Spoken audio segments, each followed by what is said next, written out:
Pearl Harbor, December 7, 1941. Japanese warplanes wipe out 8 U.S. battleships and take the lives of 2,400 Americans, crippling the Pacific Fleet. In Tokyo, the military high command celebrates, convinced they've knocked out America's naval strength and gained the precious time they needed.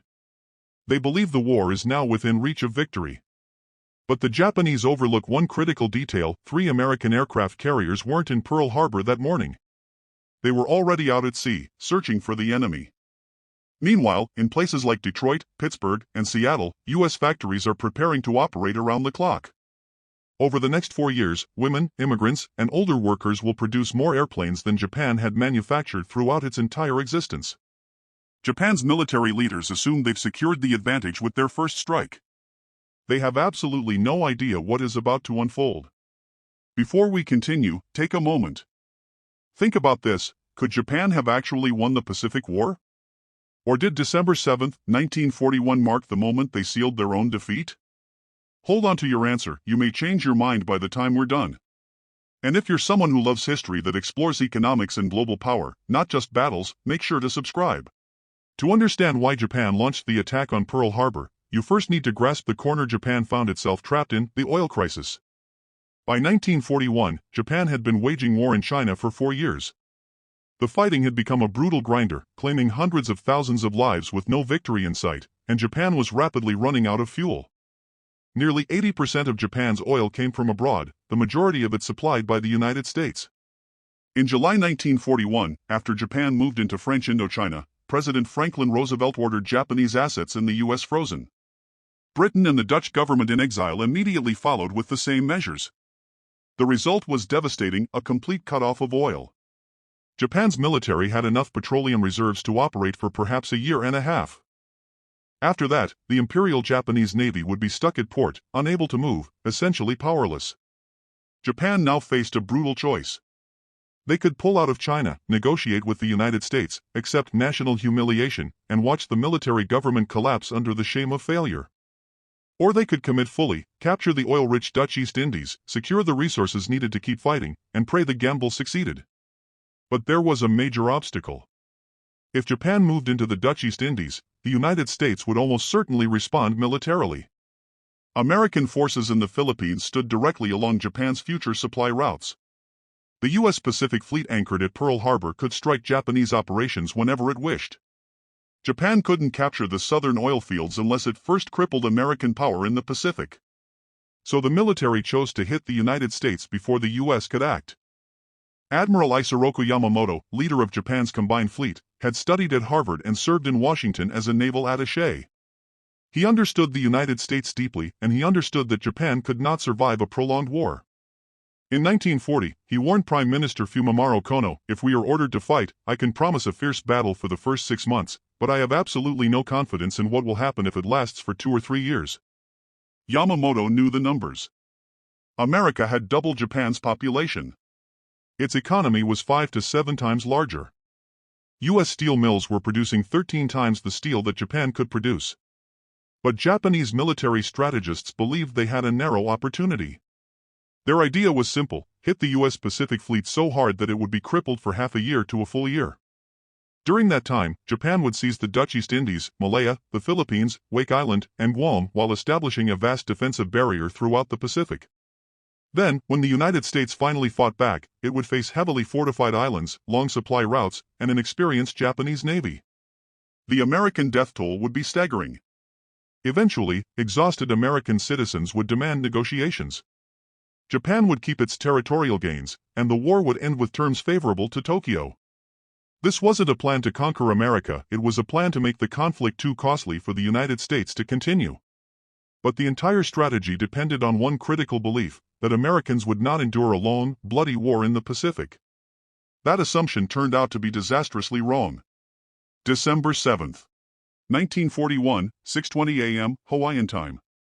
The first wave of Japanese aircraft, consisting of 183 planes, takes off from 6 aircraft carriers positioned 230 miles north of Oahu. By 7:48 a.m., the attack is underway. Japanese torpedo bombers and dive bombers strike Battleship Row. The USS Arizona detonates when a bomb penetrates its ammunition magazine, triggering the explosion of over 1 million pounds of munitions. In mere minutes, 1,177 crew members perish. The USS Oklahoma is hit by 9 torpedoes and capsizes, trapping 429 sailors inside. Within just 2 hours, 8 battleships are either sunk or heavily damaged. 188 American aircraft are destroyed, and 243 Americans lose their lives. On the Japanese side, 29 aircraft are lost, 5 submarines are sunk or disabled, and 130 men die. In Tokyo, military leaders celebrate what appears to be a spectacular victory. The U.S. battleship fleet is crippled, and Japan's southern offensive seems ready to proceed without opposition.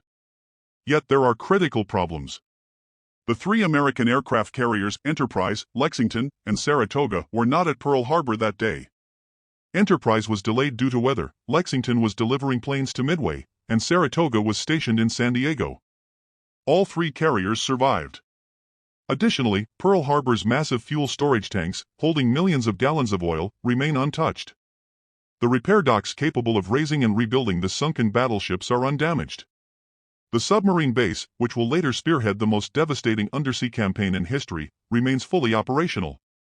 Japan destroyed the ships, but left the infrastructure intact, the very infrastructure that would bring those vessels back into service. Perhaps most importantly, American public opinion, previously divided over joining the war, instantly united. The following day, President Roosevelt requested Congress declare war. The Senate voted 82-0, and the House of Representatives voted 388-1. The sole dissenting vote came from Jeannette Rankin of Montana, the first woman ever elected to Congress, who had also opposed entering World War I. She voted according to her conscience, but she stood completely alone. America was not going to negotiate. America was going to fight, and that decision changed everything. But here's the critical point: Japan's leaders did not fully grasp the situation. The question was not whether Japan's military was capable, it was. Japanese pilots were among the world's best, and the Mitsubishi Zero fighter outperformed any American aircraft available in 1941. The real question was whether Japan could outproduce the United States. Modern wars are not decided by tactics alone, they are won in factories. Let's examine the numbers. The actual numbers, the ones that determined the outcome of the war before a single shot was fired, tell the real story. Let's start with steel. Steel forms the backbone of all modern warfare: ships, tanks, aircraft, ammunition. You cannot fight without it. In 1941, American steel mills were producing 75 million tons annually. Japan managed only 7 million tons. Consider that ratio, 13-1. In just 1 month, the United States produced more steel than Japan could in an entire year. Oil paints an even harsher picture for Japan. The United States extracted over 1 billion barrels of oil every year from Texas, California, and Oklahoma. The flow seemed endless. Japan, meanwhile, had almost none and relied entirely on imports. Even after capturing oil fields in the Dutch East Indies following Pearl Harbor, the problem remained unsolved. Retreating Allied forces sabotaged those wells, and it took months to make them operational again. Japan also lacked sufficient tankers to transport the oil home, and American submarines ensured they never would. Now consider the population. America had 132 million citizens. Japan had 73 million, nearly half the population, half the workforce, half the potential soldiers, and an economy only 1/5 the size. Then there's aircraft production. Between 1941 and 1945, American factories produced 354,000 aircraft, fighters, bombers, torpedo planes, reconnaissance planes, 354,000 in total. Japan, during the same period, built only 76,000. To put this in perspective, in 1944 alone, at peak production, the United States manufactured 96,000 aircraft in a single year, more than Japan built during the entire war. Japan's best year saw only 28,000 planes. America was producing planes 3 times faster than Japan every single year. Shipbuilding tells the same story. From 1941 to 1945, the United States launched 147 aircraft carriers, fleet carriers, light carriers, escort carriers, 147 in total. Japan built only 18. Picture 1943, Japan had 3 carriers under construction, while American shipyards simultaneously had 22 Essex-class fleet carriers in progress. In the 3 years after Midway, Japan completed 6 carriers. The United States completed 17. And carriers were only the beginning. During the war, America also built 2,700 Liberty ships, cargo vessels, transports, supply ships, averaging 3 new ships every 2 days for 4 straight years. Japan could not even come close to matching this. This was not a competition. It was a historic mismatch of staggering proportions. Japan's entire strategy hinged on a single assumption, that Americans would assess the cost of war, grow weary, and eventually give up. On the surface, this was not entirely unreasonable. Japan had faced the Russian Empire in 1904 to 1905. Russia was larger, more populous, and far better resourced. Yet, after Japan annihilated the Russian Baltic Fleet at the Battle of Tsushima, Russia agreed to negotiate peace. The war had been expensive, the Russian population exhausted, and Tsar Nicholas II ultimately accepted a settlement. Japan believed the same principle would apply to the United States. This, however, was a catastrophic misunderstanding of American political culture. The United States in 1941 was not Tsarist Russia in 1905. America was a democracy, yes, but the attack on Pearl Harbor united the nation in ways Japan never anticipated. The assault was not perceived merely as a military setback, it was viewed as a betrayal, a sneak attack executed while diplomatic negotiations were ongoing in Washington. Americans were not interested in further talks. They demanded revenge. And they had the industrial capacity to deliver it. Yet Japan faced another strategic blind spot. The Pacific conflict was not their only concern. Germany was engaged in a brutal war with the Soviet Union. If the Soviets collapsed, Germany would dominate Europe, leaving Japan isolated against Britain and the United States. Japan needed Germany either to win decisively in Europe or at least to keep the Soviets and British forces fully occupied. But then Germany declared war on the United States just 4 days after Pearl Harbor. Suddenly, America was not only at war with Japan but also with Germany and Italy. Here lies the critical point: the United States possessed enough industrial strength to fight on both fronts simultaneously. American strategists made an early decision: defeat Germany first, neutralizing the most dangerous adversary, and then focus all efforts on Japan. Even facing only a fraction of America's total power, Japan was already losing. 6 months after the attack on Pearl Harbor, Japan's offensive had achieved remarkable success. The Philippines had fallen, Malaya had fallen, Singapore had fallen, and the Dutch East Indies had fallen. Japan now controlled a vast empire, but a critical threat remained: the American aircraft carriers. Their target was Midway Island, located 1,300 miles northwest of Hawaii. The plan was to lure the U.S. carriers into a decisive engagement and destroy them. Admiral Yamamoto commanded a massive fleet, 4 aircraft carriers, hundreds of planes, battleships, and cruisers, the most formidable naval force Japan had ever assembled. In contrast, the Americans had only 3 carriers: Enterprise, Hornet, and Yorktown. Yorktown had been damaged in the Battle of the Coral Sea a month earlier, but Navy repair crews worked tirelessly to make her operational again. American codebreakers had intercepted Japanese communications. They knew the attack was imminent and identified the target. On June 4, American dive bombers struck 3 Japanese carriers, Akagi, Kaga, and Soraya, while their decks were loaded with fueled and armed aircraft. Within 5 minutes, all 3 carriers were reduced to burning wrecks. A 4th carrier, Hiryu, was sunk later that day. In a single day, Japan lost 4 fleet carriers, the core of its naval striking power. Over 250 aircraft were destroyed, and more than 3,000 personnel were killed, including over 200 of the Imperial Navy's most experienced pilots and crew. American losses were far lighter, just Yorktown and 1 destroyer. Japan never fully recovered. These carriers were more than just ships, they represented the experienced core of Japan's naval aviation, veteran pilots who had trained for years and mechanics who knew the aircraft inside and out. A carrier can be built in a year, but a trained carrier pilot cannot. Here, the production gap became devastating in another way: pilot training. In 1941, Japanese naval aviators entered combat with an average of 700 flight hours. American pilots at the war's start had only 150 hours. Japan had superior pilots, aircraft, and tactics initially, but by mid-1944, the situation reversed. New Japanese pilots graduated with only 40 flight hours, barely enough to take off and land safely. Meanwhile, American pilots by mid-1944 had accumulated at least 525 hours of training. Japan could not replace its veteran pilots as quickly as they were lost, while America trained them faster than combat could eliminate them. The Philippine Sea, June 1944. By mid-1944, the American counteroffensive was in full force. U.S. forces advanced toward the Mariana Islands, Saipan, Tinian, and Guam. Japan launched a massive carrier strike with 9 carriers and over 400 aircraft. American pilots, flying the new F-6F Hellcat, decimated Japanese formations in what became known as the Great Marianas Turkey Shoot.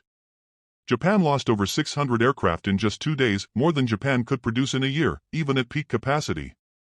American losses were only 123 aircraft. By this point, the U.S. Navy had 18 fleet and light carriers in the Pacific, while Japan had 9. Numbers alone, however, did not tell the full story.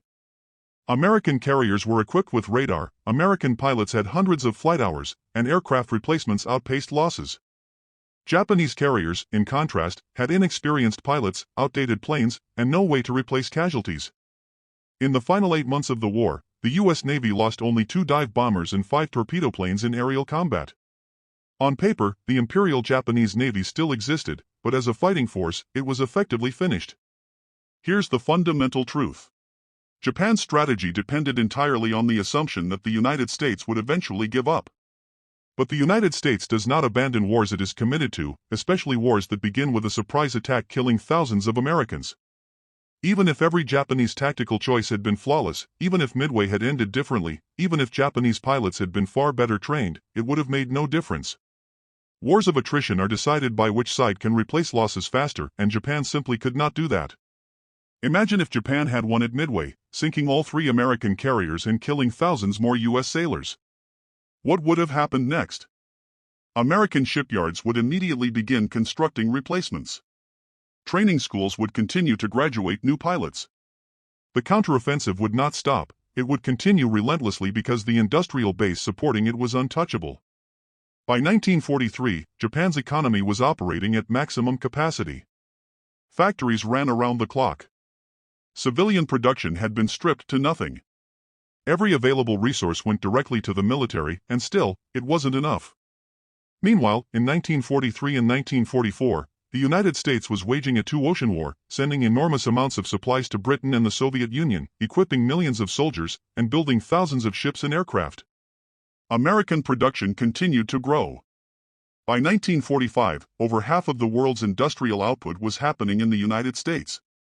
Admiral Yamamoto understood this reality, which is why his statement about 6 months was so prophetic. He warned the Japanese government, "I can run wild for 6 months to a year. After that, I have no expectation of success." And indeed, the Battle of Midway in June 1942, exactly 6 months after Pearl Harbor, proved him right.